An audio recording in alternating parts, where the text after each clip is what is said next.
വൈപ്പിൻ കാഴ്ചകളിലേക്ക് പോയാലോ? അതായത് ഓഗസ്റ്റ് 15 ഇൻഡിപെൻഡൻസ് ഡേ ആയിട്ട് അവിടെ ഫ്ലാഗ് ഉയർത്തുക മാത്രമല്ല, അവിടെ വേറൊരു ചടങ്ങ് കൂടി നടക്കുന്നുണ്ട്. എൻ്റെ സുഹൃത്തുക്കളായിട്ടുള്ള ആൻ്റണി മെഡോണ ഇന്ന് കാശ്മീരിലേക്ക് 2 വീലറിൽ യാത്ര ചെയ്യുന്നതാണ്. അപ്പോൾ 3 തവണ പോയി എന്താ പറയുക, വിജയകരമായിട്ട് തിരിച്ചു വന്ന ഒരു വ്യക്തി എന്ന നിലയിൽ എല്ലാ ഭാവങ്ങളും നേരുന്നു അവർക്ക്.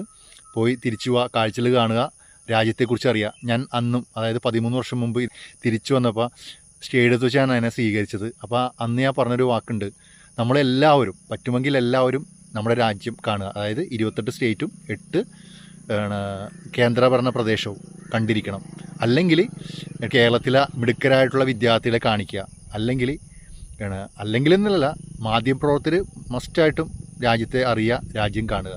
അതുകൂടാതെ രാഷ്ട്രീയ പ്രവർത്തകർ അവരും കാണുക. അപ്പോൾ തീർച്ചയായിട്ടും നിങ്ങൾക്കും പോകാൻ പറ്റുമെങ്കിൽ കാണുക. പറ്റുമെങ്കിൽ രാജ്യത്തിൻ്റെ കുറച്ച് ഭാവമെങ്കിലും പുറത്ത് പോയി കാണുക. ഇപ്പോൾ ഇവർ പോകുന്നത് കാശ്മീരിലേക്ക് പോകുന്നത്. അപ്പോൾ ആ ഭാഗത്തേക്ക് പോകുമ്പോൾ തന്നെ ഒരുപാട് സ്റ്റേറ്റുകൾ താണ്ടിയാണ് പോകുന്നത്.